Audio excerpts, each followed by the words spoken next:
Hello, hi guys. Good morning. Now I am start the gravitational acceleration chapter or myself releasing guys. Or this is useful for NEET, IIT, Air Force, NDA, Navy and CDS और class first year वालों के लिए है। और हम लोग styles पढ़ेंगे कि हिंदी वाले और इंग्लिश वाले बोथ इसको समझ सके गाइस। तो देखिएगा हम लोगों ने नेक्स्ट टर्म में पढ़े थे कि कक्षीय चाल क्या होती है, क्या उपग्रह की कक्षीय चाल ऑर्बिटल वेलोसिटी। जब ऑर्बिटल वेलोसिटी हम लोग फाइंड किए थे तो ऑर्बिटल वेलोसिटी का फार्मूला निकला था, क्या फाइंड हुआ था भैया? v equal under root gm upon r। कौन सा? Small r square. क्या था? r square. ओनली r था, r स्क्वायर था r ओनली r। ठीक है ना, ये हम लोगों ने फाइंड किए थे। इसे ऑर्बिटल वेलोसिटी को bo नॉट नहीं bo ऑर्बिटल वेलोसिटी। और इसके बाद हम लोग फाइंड करे थे gm और ये r वैल्यू क्या थी? r plus S. क्या थी? r plus S. ठीक है गाइस। और ये जो m है, m का मास ऑफ अर्थ क्या है? Mass of earth. m small m नहीं है, पार्टिकल का मास नहीं है, this is the mass of earth. इसके बाद में हम लोगों ने ये पढ़ा था कि gm स्मॉल जी और कैपिटल जी में रिलेशन क्या था, उसके according g equal to gm by gme। क्या? gme by re square. ये पढ़े r स्क्वायर या r को पुश कर लें, ये r क्या? Radius of the earth. क्या है? Radius of the earth. Then gme equal क्या आया था? gme इक्वल आया था gr स्क्वायर। ये हम लोग पढ़ चुके हैं नेक्स्ट टर्म पे, कुछ मुझे इसमें पॉइंट लिखवाने हैं इसलिए मैं आपको समझा रहा हूं। तो गाइस gm की जगह क्या जाएगा? v नॉट इक्वल और ये सॉरी bo इक्वल v और gm की जगह हम लोग कर सकते हैं gr स्क्वायर, यहाँ पर g r स्क्वायर बाहर आ जाएगा और अंदर क्या बचेगा? Small g। क्या बचेगा? Small g upon r plus S. r plus S. तो इतना नोट कर चुके हैं तो मत नोट करेगा, इसमें पॉइंट लिख लो। फर्स्ट पॉइंट लिखिए इसमें। फर्स्ट पॉइंट, एक उपग्रह की कक्षा की आकृति। एक उपग्रह की कक्षा की आकृति। Nature of orbital. Nature NATURE nature of position of orbit. Position of orbit. Position of orbit. तो फर्स्ट पॉइंट लिखिएगा, एक उपग्रह की कक्षीय स्थिति। कक्षीय क्या लिखा है? देखिए भैया, हम लोगों ने फार्मूला पढ़ा अभी, v not equal gme upon r और r वैल्यू क्या? r plus h। क्या है? r plus h means h की वैल्यू जितनी अधिक होगी, इनवर्सली प्रोपोर्शनल है, उतना v नॉट का मान अधिक होगा, कम होगा। क्या होगा? जितना h की वैल्यू अधिक होगी उतना v नॉट का मान कम होगा। और जो b इनिशियल b क्या होता है? gme upon r। क्या होगा? h को रिमूव करा दिया। बट किसी कंडीशन में ऐसा हो जाए कि v लेस हो, v का मान कम हो, किससे? v नॉट से। वैसे v का मान अधिक होना चाहिए क्योंकि v is equal to r plus h होता है। जितना h का मान अधिक होगा उतना v का मान v का मान कम होगा। अब इसमें और v का मान क्या? gm upon r। ये तो फिक्स रहेगा। क्या रहेगा? फिक्स रहेगा कि कितनी अर्थ कैसे रिवॉल्व करती है। ये अर्थ का रिवोल्यूशन का टाइम है। लेकिन किसी कंडीशन में यदि कोई आप सैटेलाइट स्थापित करना चाहते हैं कक्षा में और बीओ का मान अधिक हो जाए और ये अर्थ का रोटेशन कम हो जाए, ठीक है ना, तो वो पार्टिकल अर्थ सरफेस पर गिर जाएगा। कहाँ गिरेगा? अर्थ सरफेस पर। कहाँ गिरेगा? अर्थ सरफेस पर। ठीक है ना। सेकंड पॉइंट लिखेगा। सेकंड पॉइंट लिखो होता है भैया, इसमें सेकंड पॉइंट कह रहा है एक ये समझो, इधर पहले समझो भैया। ये कह रहा है कि यदि b की वैल्यू bo के इक्वल, यानी कि जो सैटेलाइट आप स्थापित कर रहे हैं वो सैटेलाइट bo है जो सैटेलाइट स्थापित कर रहे हैं और पृथ्वी का क्या है? b प्लस क्या है? b है। ये दोनों इक्वल होंगी तो क्या होगा? तो उपग्रह एक वृत्तीय पथ पर अपनी कक्षा में पृथ्वी के साथ रोटेट करेगा। कैसे? अर्थ के साथ रोटेट करेगा और अपनी ऑर्बिट में, कहाँ? अपनी ऑर्बिट में अर्थ के साथ रोटेट करेगा। ठीक है ना। Third point, third point note करिएगा। नेक्स्ट पॉइंट है, ये कह रहा है कि B is greater than BO, यानी कि अर्थ का रोटेशन अधिक हो, अर्थ का रोटेशन अधिक हो और ऑर्बिटल वेलोसिटी का रोटेशन कम हो, ऑर्बिटल वेलोसिटी का रोटेशन कम हो। तो क्या होगा कि पार्टिकल यानी कि जो सैटेलाइट है रिवॉल्व तो करेगा, लेकिन रिवॉल्व कैसे करेगा, देखो समझिएगा। ये सैटेलाइट है इस टाइप का, ये अर्थ का शेप है, किसका शेप है, अर्थ का, ठीक है ना, ये किसका शेप है, अर्थ का शेप है। अब इसमें ये कहा जाए B = BO है, मीन्स ये बोल रहा है कि जो B क्या है, B है वेलोसिटी ऑफ अर्थ और BO है velocity of satellite, velocity of satellite, ठीक है ना, यानी कि BO है उपग्रह का वेग, क्या है, उपग्रह का वेग है, ठीक है ना, और ये किसका वेग है, अर्थ का वेग है, किसका है, अर्थ का वेग। अगर दोनों इक्वल होंगे तो जो ऑर्बिटल ऐसे मूव करेगा, कैसे मूव करेगा, ऐसे वृत्ताकार, कैसे मूव करेगा, वृत्ताकार, ठीक है ना। और ये कंडीशन ये आ जाए कि BE से B का मान कम हो, यानी कि पृथ्वी का मान पलायन वेग से, इसके वेलोसिटी से, इसके वेलोसिटी से कम हो और ऑर्बिटल वेलोसिटी से ज्यादा हो, तो पार्टिकल दीर्घ वृत्त में चक्कर लगाएगा, ऐसे ऐसे, कैसे चक्कर लगाएगा, दीर्घ वृत्ताकार चक्कर लगाएगा, कैसे लगाएगा, दीर्घ वृत्ताकार, ठीक है ना। तो लिखिएगा नेक्स्ट पॉइंट, थर्ड पॉइंट, यदि B is greater than BO, भैया यदि B is greater than BO, तब उपग्रह पृथ्वी के चारों ओर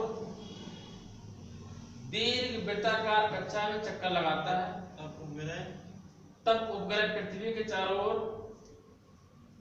दीर्घ वृत्ताकार कक्षा में चक्कर लगाता है। इंग्लिश में बोलेंगे, if B is greater than BO, then satellite revolve in major axis, कैसे रिवॉल्व करेगी, दीर्घ वृत्ताकार में चक्कर लगाता है, हाँ दीर्घ वृत्ताकार पथ पर चक्कर लगाता है, दीर्घ वृत्ताकार कक्षा में चक्कर लगाता है, दीर्घ मेजर एक्सिस, इसमें रिवॉल्व एट मेजर एक्सिस, ठीक है ना।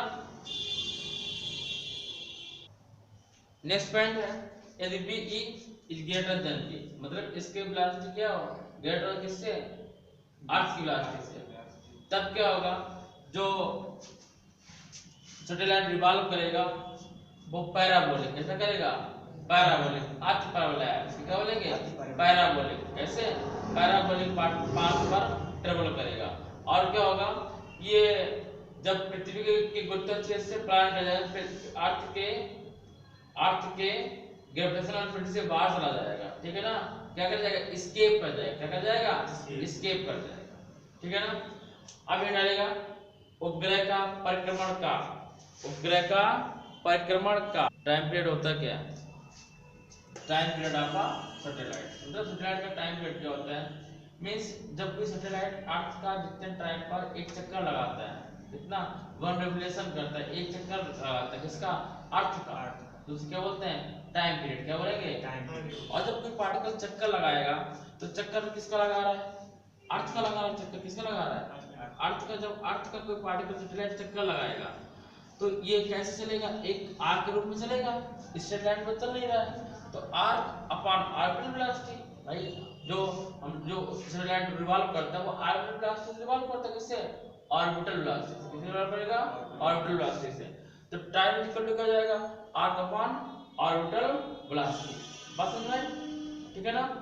तो अब कितना सिंपल है, देखो भैया, नो डेरिवेशन, सीधा सीधा है, 2 पाई आर्क क्या होता है, 2 पाई, और ऑर्बिटल वेलोसिटी क्या होता है, अभी पढ़ो, √gm अपॉन r, ठीक है ना, और t इक्वल 2 पाई, अगर r की वैल्यू रखें तो r प्लस h, ठीक है ना, r क्या, रेडियस ऑफ अर्थ, h क्या, height of the earth surface, जहां पे जैसे अर्थ ये थी, अर्थ ये है, जब ये अर्थ है और यदि इसका रेडियस r है और h हाइट पर, कितने हाइट पर, h हाइट पर कोई पार्टिकल रिवॉल्व कर रहा है, ठीक है ना, तो इस पूरी डिस्टेंस को हम लोगों ने r लिया था, h प्लस r, क्या आएगा, h प्लस r, बात समझ आ रही है, अपॉन अब यहाँ क्या लिखेंगे, gm क्या, gm upon r plus h, gm upon r plus h।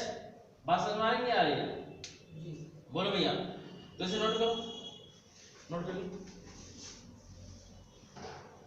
ये देखिएगा t equal to pi r plus h upon gm upon r plus h। इसको सॉल्व करेंगे तो कैसे क्या होगा, उसको तो सॉल्व करेंगे इक्वल टू पाई, ये r प्लस h किसमें, अंडर रूट में किसमें है, तो r प्लस h लेंगे और पावर 1 प्लस 1/2 होगा कि नहीं, जल्दी बताओ फटाफट। अब समझ में आया, ठीक है ना? तो t इक्वल टू 2 पाई हाँ r प्लस h 3/2। हाँ तो 3/2 तो जाएगा, ये बात समझ में आ गई कैसे? यस हाँ आ गया, आ गया ना? Yes sir. तो देखो t इक्वल क्या आया, 2 पाई r प्लस h पावर 3/2 3/2 अपान gm, और gm वैल्यू क्या निकाले थे, g r स्क्वायर क्या निकाले थे, g r स्क्वायर फाइंड किए थे, जब रिलेशन फाइंड किए थे तो r बाहर ले लेंगे, t इक्वल क्या हो जाएगा 2 पाई और r प्लस h की power 3/2 upon r under root g। This is the time period of any satellite. ऐसे हम लोग क्या निकालेंगे, किसी भी सैटेलाइट का टाइम पीरियड फाइंड करेंगे, क्या फाइंड करेंगे, टाइम पीरियड। और भैया इसी से एक फार्मूला बनता है, रूल बनता है, हम लोग पढ़ेंगे कैप्लर्स लॉ, क्या पढ़ेंगे, कैप्लर्स लॉ। और कैप्लर में जो थर्ड रूल है, पहला रूल है कि सन अपने फोकस पर सिचुएटेड होता है, जबकि जो सैटेलाइट जो ग्रह होते हैं कि प्लैनेट्स होते हैं वो सन के चारों ओर चक्कर लगाते हैं। सन अपने सिचुएशन पर स्थिर होता है और जो प्लैनेट होते हैं वो चारों ओर चक्कर लगाते हैं, ठीक है ना। और सेकेंड है कि समान समय में समान पाथ पर चक्कर लगाता है, ठीक है ना। और थर्ड कैप्लर का नियम है क्या, इससे आया भैया, यदि यहाँ पर हम इसको t और सब कुछ प्रोपोर्शनल ले लें तो t प्रोपोर्शनल और h को ले लें बहुत छोटा, h को क्या ले लें बहुत छोटा, तो क्या बचेगा r की पावर 3/2, क्या बचेगा r की पावर 3/2। मीन्स हम लोग इसको ले सकते हैं t स्क्वायर प्रोपोर्शनल r3, क्या ले सकते हैं t square proportional r3। Means third point क्या है, t स्क्वायर प्रोपोर्शनल r3। यही कैप्लर का थर्ड रूल है कि टाइम का स्क्वायर और उसकी रेडियस के क्यूब के प्रोपोर्शनल होता है, ठीक है ना। अनुक्रमानुपाती होता है, क्या होता है अनुक्रमानुपाती, थर्ड रूल है, तो इसको नोट कर लो, फिर हम लोग आगे बढ़ते हैं। बोलो प्लान वेग क्या है, इसके वेलोसिटी क्या है, बोलो। देखिए भैया प्लान वेग क्या है, इसके वेलोसिटी होता है क्या, पहले समझिएगा। तुम लोग कुछ भी आप देखिए, पता है एयरफोर्स तैयारी कर रहे हो, कैसे करोगे यार, जब न्यूमेरिकल फाइंड कर लगाते हो आप IIT नीट के और इसके वेलोसिटी आ नहीं रही है, व्हाट इज इसका वेलोसिटी। देखिए प्लान वेग क्या होता है, जब कोई पार्टिकल अर्थ सरफेस को छोड़ दे, ठीक है ना, एस्केप कर जाए, क्या कर जाए, एस्केप कर जाए, अर्थ ग्रेविटेशनल फील्ड से बाहर चला जाए, तो उसको बोलते हैं इसके वेलोसिटी, ठीक है, क्या बोलेंगे इसके वेलोसिटी। अब जब पार्टिकल एस्केप करेगा जाएगा तो उससे हमें वेलोसिटी मिलेगी, क्या मिलेगी, वेलोसिटी मिलेगी। अब एस्केप कैसे क्या करेगा कोई पार्टिकल, बताइए कैसे एस्केप करेगा। अब एस्केप का मतलब ये होता है, जैसे आपने सैटेलाइट लिया, क्या लिया, सैटेलाइट लिया, सैटेलाइट में हम लोगों ने इसमें ईंधन भरा और सैटेलाइट में एनर्जी ने थ्रो करी नीचे की ओर, ठीक है ना। सैटेलाइट ऊपर की ओर बढ़ा, कैसे, रॉकेट ऊपर की ओर बढ़ा। जब रॉकेट ऊपर की ओर बढ़ेगा और ये ग्रेविटेशनल फील्ड से बाहर चला जाए, कहाँ चला जाए, ग्रेविटेशनल फील्ड से बाहर चला जाए, तो हमें सीधा सीधा क्या करना है, मतलब वो मिनिमम वेलोसिटी, और मिनिमम वेलोसिटी जिससे कोई पार्टिकल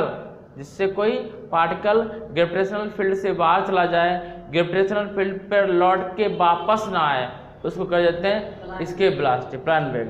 जैसे लोग कहते हैं कि वो प्लान कर गया है यहाँ से, मतलब वो हमेशा के लिए चला गया, एस्केप कर गया। एस्केप करने का मतलब वो ऑलवेज के लिए चला जाता है, फिर दोबारा लौट के वापस नहीं आता है, ठीक है ना।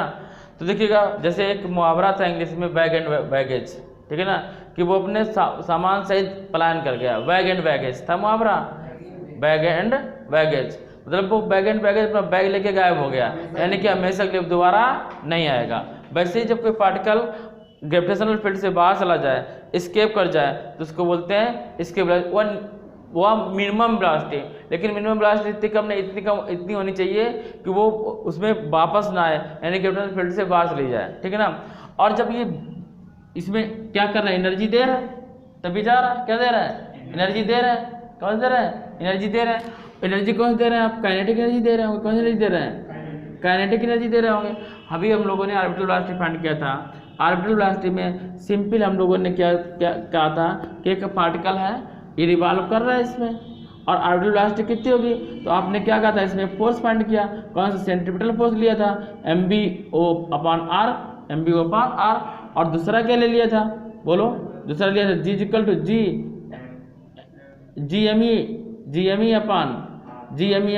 स्क्वायर ले लिया था, ये फोर्स ले लिया, दोनों को इक्वल करा दिया था, ऑर्बिटल वेलोसिटी आ गया था, क्या आ गया था, ऑर्बिटल वेलोसिटी आ गया था। सेम टाइप का ये है, इसमें हमें एस्केप वेलोसिटी फाइंड करना है। अब ये अर्थ सरफेस रिवॉल्व नहीं कर रही है, ठीक है ना, ये एस्केप कर रही, जा रही है, यानी कि इसमें मोशन होगा, क्या होगा, मोशन होगा, यानी काइनेटिक एनर्जी होगी, गतिज ऊर्जा होगी, तो क्या होगी, हाफ, और पार्टिकल की मास m, पार्टिकल का मास m, और इसके वेलोसिटी को E से BE से किसे रिप्रेजेंट करेंगे, BE से, इक्वेशन नंबर फर्स्ट। अब इसमें होगा क्या, इसमें एक वर्क की एनर्जी लग रही होगी, कौन सी एनर्जी लग रही होगी, जब एनर्जी लिया तो एनर्जी को इक्वल करना पड़ेगा, और एनर्जी हम लोगों ने वर्क की क्या फाइंड की थी, बोलो भैया, बोलो, वर्क एनर्जी G_me/x, माइनस में होता है लेकिन एनर्जी कभी माइनस में नहीं होती है, तो हमने माइनस को रिमूव कर दिया, मीन्स इक्वेशन नंबर सेकेंड, ये दोनों इक्वेशन क्या इक्वल है ना, इक्वल है, यानी कि ये एनर्जी है, ये वर्क है, तो दोनों को इक्वल करा दिया, तो क्या आएगा, हाफ m/BE² इक्वल, अच्छा G_me/m तो नहीं है, देखो फटाफट देखिए, G_me/m होगा ना, m/m, G_me/m, m मास पर और m है रॉकेट का मास, यानी पार्टिकल का मास या सैटेलाइट की वैल्यू, ठीक है ना, अपॉन x, m से m को हटाया, m के m को हटाया, v इक्वल कितना आया, VE² इक्वल 2GME, क्या आया, 2GME/x, कितना आया, 2GME/x, मीन्स v इक्वल कितना आएगा भैया, v इक्वल आएगा √2GME/x, this is the escape velocity, है सिंपल वेलोसिटी कहीं पर भी इसकी यूनिट होगी मीटर पर सेकेंड, क्या होगी, मीटर पर सेकेंड, इसके वेलोसिटी हो ऑर्बिटल वेलोसिटी हो, सभी की यूनिट और डायमेंशन सेम, मीटर पर सेकेंड, LT-1, क्या LT-1, नोट करिए।